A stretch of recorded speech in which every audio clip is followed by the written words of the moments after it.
Bismillahirrahmanirrahim. Assalamu alaikum, dear participants. Welcome to this session of Quran for Ramadan, which incidentally is also our last session for this month. And inshallah, we'll resume our normal classes a week after today. The important thing that should serve as a reminder to all of us is that today that we are passing through the last few days of the month of Ramadan, it's a month that we might not once again have access to in our future lives. So it would be our last Ramadan. So let us all make the best out of the last few days of Ramadan which are left. And always remember that the key to this beautiful month is our relationship with the Quran. The deeper this relationship, the stronger we are going to get to the Almighty. The Quran that we have been studying and reading in various formats, people have been listening to the Taraweeh prayers, people have been reading the Quran with translations and various other forms of connection with the Quran. They have their pronounced effect in this month. But as a small reminder, I think the most important takeaway from the month of Ramadan is that this connection with the Quran must not cease as we enter the rest of the year. It should be, if not as pronounced, we must have some relationship, uh, keeping a translation of the Quran handy at our bedsides, reading it every day, taking time out for it every day. If we are not able to access the Quran in its original language, then of course any translation. But other than that, it would be a beautiful target that we can set ourselves to learn Quranic Arabic, so that once the Quran is being recited before us or we read it ourselves, we are directly able to understand it. Because I've been saying this earlier also, that when we read the Quran with the translation, it is more of an information that you get out of the message of God. But when you read it directly, so that you are understanding the Quranic Arabic, so not only the information is coming to you, but the inspiration also, the element of inspiration is there. And as a result of which, the impact which the words of God should have, and they do have, on our hearts, that is something which cannot be even explained. So, with these words, let us begin this last session. These are a couple of verses from Surah Baqarah, to be precise, verses 262 to 265. I'll first read out the text in translation. الذين ينفقون أموالهم في سبيل الله ثم لا يتبعون ما أنفقوا منا ولا أذى لهم أجرهم عند ربهم ولا خوف عليهم ولا هم يحزنون قول معروف خير من صدقة يتبعها أذى والله غني حليم يا أيها الذين آمنوا لا تبطلوا صدقاتكم بالمن والأذى كالذي ينفق ماله رئاء الناس ولا يؤمن بالله واليوم الآخر. Those who spend their wealth in the way of God, then do not follow the spending by reminders of their generosity or by hurting others, have their reward with their Lord, and they shall have nothing to fear there, nor shall they ever be sorrowful. A kind word and at unpleasant instances, a little forgiveness is better than charity followed by inflicting hurt. And you should know that God is self sufficient from such charity. On such an attitude from you, he could have deprived you. However, such is he that along with this, he is also very gracious. Believers, do not waste your charity by reminders of generosity and by hurting others, like those who spend their wealth to show off before others, and neither believe in God nor in the last day. So the Arabic words are كَالَّذِي يُنْفِقُ مَالَهُ رِئَاءَ النَّاسِ وَلَا يُؤْمِنُ بِاللَّهِ وَالْيَوْمِ الْآخِرِ فَمَثَلُهُ كَمَثَلِ صَفْوَانٍ عَلَيْهِ تُرَابٌ فَأَصَابَهُ وَابِلٌ فَتَرَكَهُ صَلْدًا لَا يَقْدِرُونَ عَلَى شَيْءٍ مِّمَّا كَسَبُوا وَاللَّهُ لَا يَهْدِي الْقَوْمَ الْكَافِرِينَ وَمَثَلُ الَّذِينَ يُنْفِقُونَ أَمْوَالَهُمُ ابْتِغَاءَ مَرْضَاتِ اللَّهِ وَتَثْبِيتًا مِّنْ أَنفُسِهِمْ كَمَثَلِ جَنَّةٍ بِرَبْوَةٍ أَصَابَهَا وَابِلٌ فَآتَتْ أُكُلَهَا ضِعْفَيْنِ فإن لم يصبها وابل فطل والله بما تعملون بصير. So the example of such people is like a large rock covered with soil. Then a heavy shower falls upon it and leaves it hard and bare. On the day of judgment, they will gain nothing from what they had earned. And in reality, God never guides such ungrateful people. The example of those who spend their wealth to win the pleasure of God and to firmly make themselves adhere to the truth is that of an orchard which is on a high and level ground. If a heavy shower falls upon it, it yields up twice its normal produce. And even if a heavy shower doesn't fall on it, a drizzle proves sufficient. Keep this in mind, keep this example in mind, and rest assured that God is seeing whatever you do. Beautifully explained. These verses near the end of Surah Baqarah, they actually delineate the etiquette and mannerism of spending in the way of God. We have been discussing this all along, and it is a very, very recurring theme in the Quran that spending in the way of God, spending in charity, to be a person who has charitable traits is something which is highly liked by the Almighty. The person, of course, is blessed with wealth and riches. Who is blessed with wealth and riches is obviously required, and he has all the right to spend it on his own self, on his family. But at the same time, a person who is blessed with wealth and riches, he is required to always look at the underprivileged. He should always be thinking out and looking out for other people who might be in need. And there are many etiquette which have been prescribed in the Quran, and some of them are mentioned here in a very moving way. And this is some of the most important areas in which we need to seek guidance from the Quran, because being charitable is one thing, and the other thing, which is more important, is to follow a certain decorum in dispensing with charity and not follow certain bad habits which at times mar our charity and disrupt it and lay it waste actually. So the Quran starts off by saying that people who spend their wealth in the way of God, الَّذِينَ يُنْفِقُونَ أَمْوَالَهُمْ فِي سَبِيلِ اللَّهِ ثُمَّ لَا يُتْبِعُونَ مَا أَنْفَقُوا, then do not follow their spending by reminders of their generosity or by hurting others, have their reward with their Lord. So the first evil or the first pitfall which is mentioned here is that people who spend for the way of God, in the way of God, who spend on the underprivileged, the needy, the destitute, they are ones they must not, they must never follow their spending by reminders of their generosity. So this is a very mean trait that might be found in some of us, in which we express our generosity by reminding other people that, look, I was good to you, look, I spent on you, look how I helped you. And this is especially the case, dear viewers, when at times the person on whom you might have spent, he or she stands up against you or is on daggers drawn, or maybe there are some issues that has made that person go against you. And on such instances, when that person is turning against you, you try to remind that person that, look here, remember what I did for you and you are behaving like this. So it is here that the Quran says that generosity is something that should never be reminded of, and you should not remind people of what you did, because remember, this is something that you did for God Almighty alone. You did not do this for people. Yes, it was an obligation, and at the same time, it was also an opportunity given to you. So if you spend on the Almighty, it's no favor that you are doing on anyone. If anyone is to be regarded as a person who is the recipient of this favor, then it is ourselves who are spending in charity, because it is the Almighty who's giving that person the opportunity, the chance, and the option to spend in His way. So it is absolutely unbecoming. It is a worthless attitude if we adopt that we try to remind people of the goodness and the charitable acts that we did to them. Remember, this is something also psychologically very demeaning for the other person. Accepting help from any other person also amounts to a certain amount of sacrifice regarding our self-respect and self-esteem.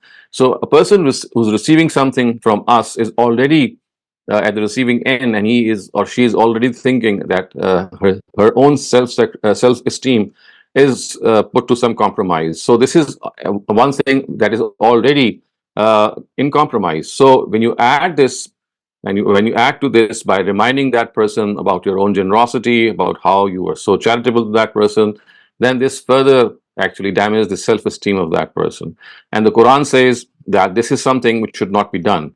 And not only does it say this, it says that people who do not do this, who spends merely for the cause of God, who do not remind people of this generosity, it says, "Lahum ajruhum inda rabbihim wala khawfun alayhim wala hum yahzanun," that such people have their reward with their Lord, and they shall have nothing to fear there, nor shall they ever be sorrowful. This is the picture of paradise, viewers, which is often portrayed in the Quran. La khawfun alayhim wala hum yahzanun. So our life in this world, if you remember and if you just evaluate our life, you'll find that it is an amalgam of the fears of the past and fears of the future. So we have regrets of the past and we have fears of the future. So the life of paradise would be devoid of both these things. We would not regret the past and we would not fear the future. This is how the Quran has described this eternal life of bliss. And it has said that people who spend generously in the way of God and then do not express these reminders of charity to other people, they have their reward saved up with God. They have the reward saved up in God, which is actually a beautiful, inspirational sentence that remember, if you're doing this, then God is none other but God who's going to reward you. And when He rewards you, you can imagine the generosity, the magnanimity with which He is going to reward His people. And then it is said, Qawlun ma'rufun wa maghfiratun khayrun min sadaqatin yatbahu aza wallahu ghaniyun hamid. Halim, a kind word in unpleasant instances, a little forgiveness is better than charity followed by inflicting hurt. And you should know that God is self sufficient from such charity. So, the once again, what is mentioned here is that it is better that you express a kind word. And if there are people who might ask you, and as a result, you might get annoyed of this asking from other people, then it is not at all proper that you start scolding people if they are asking for some help. What best you should do is just politely refuse if you're not in a position, and just forgive that person. And it is said that a kind word at such unpleasant instances and a little forgiveness is better than charity, which is followed by inflicting hurt. So, when you are reminding people of your generosity, when you are making these bragging statements, it is like inflicting hurt on the other people. So, it is said that it is much better that you just walk away from that. You just forgive that person, and at the same time express your words in a very polite way. This is much better than what you do if you start hurting people by reminding them of your generosity. And remember, Wallahu ghaniyun halim, that God is self-sufficient from such charity. So if this charity is being done by you, it is not God's need or in any way. He is not going to become rich by what you spend for His cause. He does not require this charity for His own self. So, if anyone is going to benefit from that charity, it is the person himself or herself who is spending for the cause of God. So God does not need your charity. It is we ourselves who need this charity, because it is going to accrue in our accounts. It's going to benefit us on the day of judgment. Ya ayyuhallazina amanu la tubtilu sadaqatikum bil manni wal aza. Believers, do not waste your charity by reminders of generosity and by hurting others, like those who spend their wealth to show off. So now the next step is taken, and a direct address is made to the believers and said that yes, previously you had seen how the Quran has made this general statement that by inflicting hurt on other people, when you remind them, this is not going to be treated well in the eyes of the Almighty, and He is not going to at all like it. Now there is a direct address in this verse, and it is said that when you remind people of your generosity, then do you know what you do? You tubtilu sadaqatikum bil manni wal aza. You are actually wasting your charity. You are rendering it totally in vain. It's not going to be of any benefit for you if you start reminding people how generous you were, how magnanimous you were, because this is going to inflict pain on that person. And then it is said that this is much like the person who spends to show off. Kallazi yunfiqu malahu ri'a an-nas. So this is like those people who spend their wealth to show off before others and believe neither in God nor in the last day. So when you are hurting people by constantly giving them this response that you were very very kind to them, God says this is like the person who is showing off his generosity. When you're flaunting your generosity, you're making that person realize that you were very very kind to him.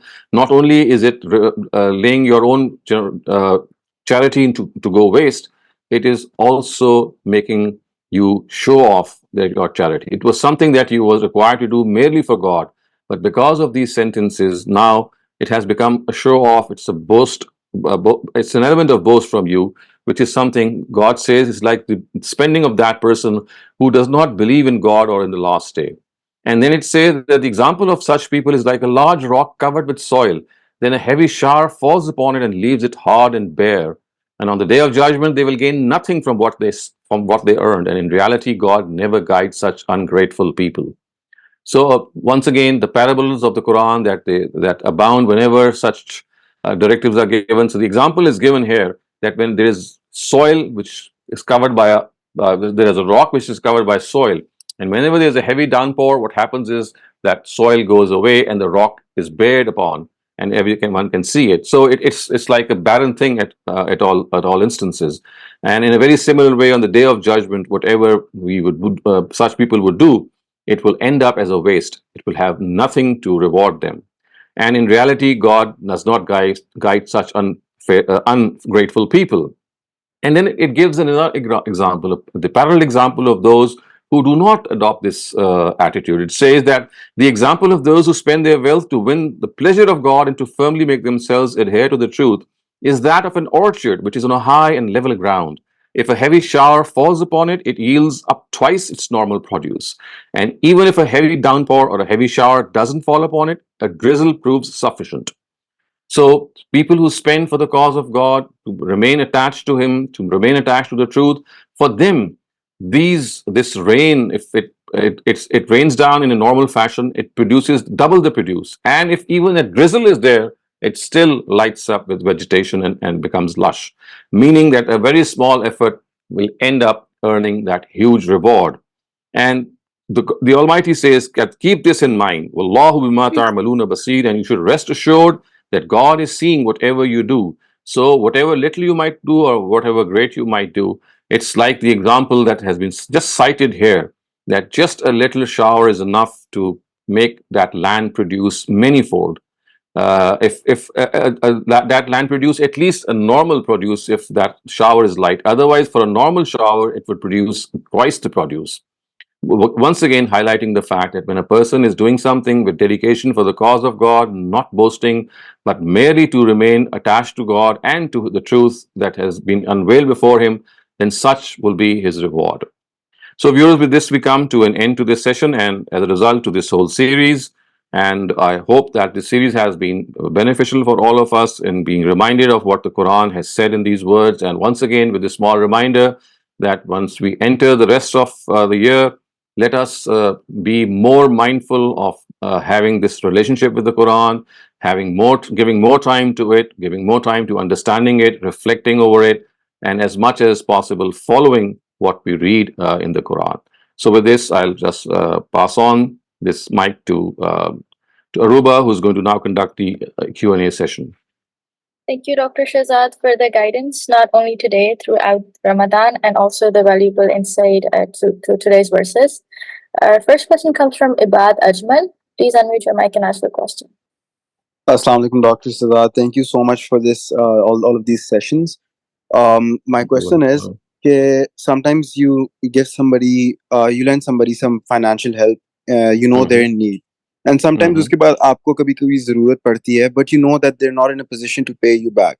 So what I want to know is, in that position, you don't ideally want to remind them because you know they're not in that position. So usme behtar yahi hai ki you ask God to help you, aap Allah se dua mange to help you through that situation. Is that a better way of looking at it? Of course, if a person to whom you have lent some money, he or she is not in a position to return it, what she or he might have borrowed.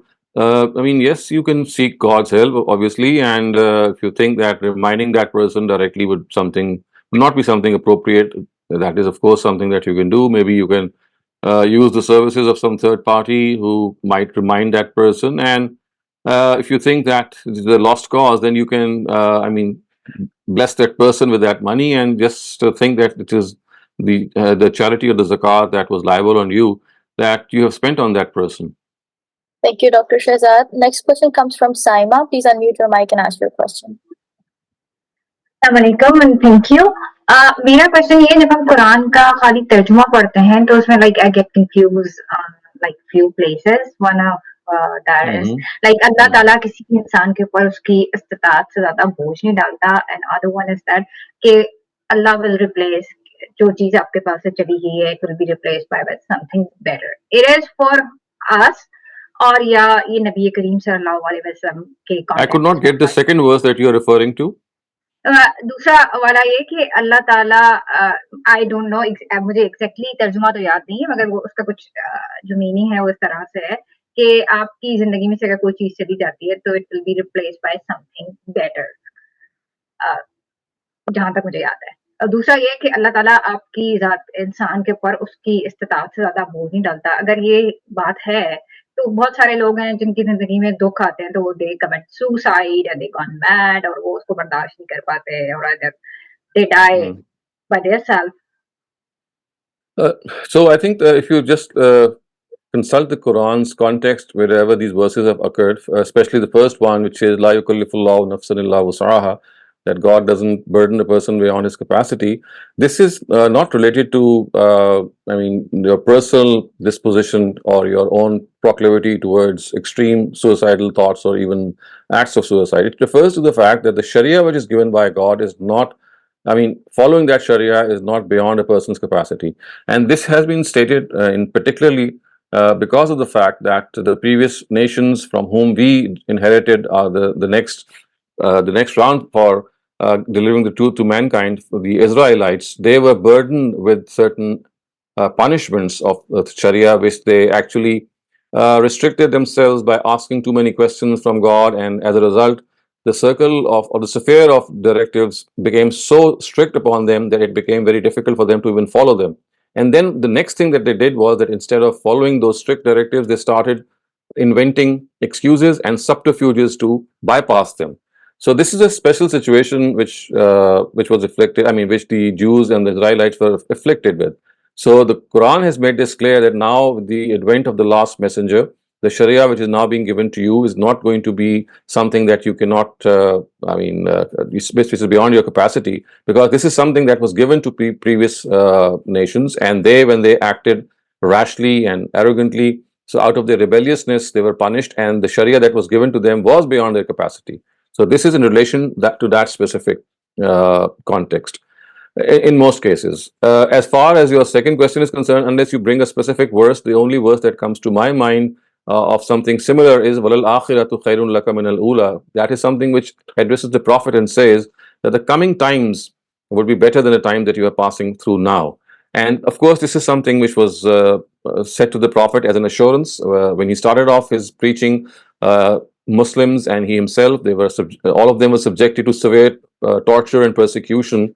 And as an assurance, as a means of assurance, they were repeatedly told that, well, don't worry, this is the start of your preaching. Yes, you will face this adversity, but as things go along, they will get better, and ultimately victory will be yours.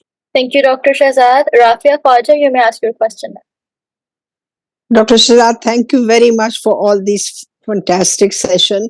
मेरा ये सवाल है कि sometimes you find relatives is critically ill and they keep having the khatams for them, read the danas, and I know that sawab can't be transferred and I don't want to argue with the family. So, but if I just go there and just say a dua for the sick person, would that be all right? Rather than listen to them to say कि भाई सवाब इस पे चला जाए और अल्लाह इसको I think Shifa that is they. the most correct. That is the wisest thing that you should do. Just go there and pray for the person who is sick or whatever the situation is. Don't participate in the rest of the activity, but just do what you have just said. And I can read the danas. Thank I you. can read that. I can read it. It depends on what you're reading on those beads. These beads. They are. Whatever you read is going to benefit you because you see the thing that people normally associate with reading these beads is that they think that whatever they would read is going to be beneficial for the person who is sick or maybe who's passed away. So I think instead of going through those beads or counting them on your fingers, it's better that you can just recite whatever you already have memorized from the Quran with understanding, or even pick up a Musaf and start reading from it with translation just for your own guidance. Surah Ikhlas, for example. Thank you, Dr. Shehzad. Thank you, Rafia. Baran, you may ask your question now. Assalamu alaikum rahmatullahi wa barakatuh. Wa alaikum assalam. Sir, first of all, thank you for all the sessions. They were very insightful. Secondly, my question is about, in general, we all are human beings and we all have committed sins in the past, mistakes we have made, major sins, minor sins, anything. Sir, my question is, when we try to change ourselves and become a better human being, we are sometimes haunted by our past mistakes. For example, if we try to find a marriage spouse for marriage, for example, or even our own waswas of the shaitan, that our sins are so big that we will not be forgiven. What is your best advice for these kind of thoughts and feelings about our past? Well, you see, this is something that every one of us face. We have these suggestions and whisperings from Satan, and it is here that the prayer of the Prophet is very useful. That whenever you have such thoughts, just start praying it, and the words are beautiful. It says, "Auzu bika min shururi anfusina wa min sayyiati a'malina." That God, please protect me from from these whisperings and from the evil results of some of the deeds that others might be doing or what we have done. So, Auzubika min shururi anfusina means that God protect me from these whisperings that my own soul suggests me. And Wamin Sayyati Amalina means that the evil that I have committed in the past, please protect me from its evil consequences. So, one of the ways is that you keep these verses or this beautiful dua of the Prophet in mind, and if you don't have it in Arabic, just keep it in mind in whatever language that you understand, and try to compensate for whatever was done in the past in a bad way. So the only way to look after move ahead in life is to compensate whatever bad things that we did in the past by compensating them by good ones. So become a good person in various. You're already a good person. Adds more good deeds to you to your life. Find ways and means to help other people. Become more compassionate and more serving to the needs of other people. So it's like adding more humanity and humanitarian causes to your own life. Thank you, Dr. Shehzad. Thank you, Baran. There's a question in the chat that under what circumstances can a woman opt for khula? It's entirely her prerogative. There is no circumstance that has been dictated to her. If she doesn't feel comfortable with the husband for any reason, and she thinks that the marriage cannot be pulled along in any way, and she would be subjecting herself to a lot of torture, that is sufficient. This justification does not need to be stated to anyone.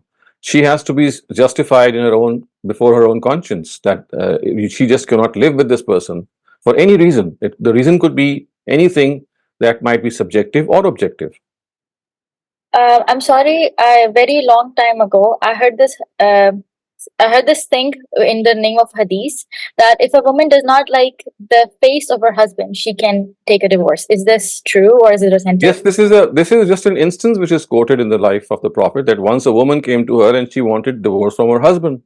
And the Prophet said, any reason? And she just unveiled herself and said, just look at me and look at my husband. I'm putting my faith in danger when I'm living with this person. This is something of a justified cause. So remember, if a person cannot live with another person because he or she would feel that, you would not be able to satisfy a lot of your physical and psychological needs, and this would further endanger your faith, and you might fall for someone else out of wedlock as a result of that. So that is what that woman was actually saying, that I'm going to just test my faith too much. So you see, these are subjective things. This is just an example which just tells us that anything which might not sit well with the woman or the wife, she is totally justified. Obviously, no one will do this unless she is pushed to the limit. All people know that, well, if she's married and she has children, she will think twice before taking such a step, because, of course, the children have to be looked upon as well, and their fate has to be decided. So this step is only taken when a wife is pushed to such an extreme that she has no other option. So I think this is such a common sense thing that she does not need to justify this before other people. She should justify it before her own self. Right. Thank you. Saira, you may unmute your mic and ask your question. Dr. Shehzad, thank you so much for this whole month. और आपने बड़ी हमारे जवाबों के भी मतलब सवालों के भी बड़े अच्छे जवाब दिए. I'd like to take it forward from where Baran left off. So अब जैसे हमारी जो एक soul searching journey है, उस पे जो एक मीज़ान होता है, वो क्या अल्लाह हिदायत करेगा, किस तरह बैलेंस होगा? Because a lot of times हमारी कुछ ऐसी कमिटमेंट्स होती हैं जो हमें इतना एग्ज़ॉस्ट कर देती हैं कि बड़ा मुश्किल होता है. बट से if I choose to make my life more fruitful in terms of my deen, my ibadat, and अगर आप ये दुआ शेयर कर लें तो ये बैलेंस मुझे खुद सेट करना पड़ेगा कि अल्लाह ही मुझे आगे इसका मीज़ान सेट करके देंगे? You see, as far as we are concerned, we have to make that effort. So, I mean, God is ji, not going to come down and make that happen for us. It's basically ji, our own struggle, it's our own effort. Yes, ji, once we start making that effort, God is going to help us because He says that you have to put in your own bit and then He's going to come and help us. So, I think what you ji, need, or what all of us need to do, is make the best out of the circumstances and opportunities that we have. If there ji, is anything which has been left amiss in the past, we have to try to compensate it by doing good deeds as much as is possible. Pray and make dua to the Almighty to give us the strength to do so. And if we are still not able to do so, I mean, it's like a constant struggle. We need to try again the next day and so on and so forth, and never get disappointed and dejected, because this is one of the most effective weapons which Satan exercises on you. And he would say that, well, you are good for nothing. Every time you make this commitment, the very next day you break it. So always ji, think positively. If you are not able to honor a certain commitment that you have made, to your own self, start again the next day and the next day, and just say that, well, as far as I'm concerned, my responsibility is to try. So remember, the responsibility which the Almighty has imposed upon us is not to succeed always in our try. It's to yes, try and never leave trying. So if you don't leave trying, you're not going to lose. But if you stop trying, then failure is destined. Thank you, Dr. Ji, Shehzad. Ruhi Rasool, you may ask your question now. Sir, thank you so much. Actually, I want to say that your lessons gave me new and in-depth perception of many concepts, whatever we have covered. And today I want to ask about one phrase or word here in line 264. Mm-hmm. Amwaluhum ubtigha.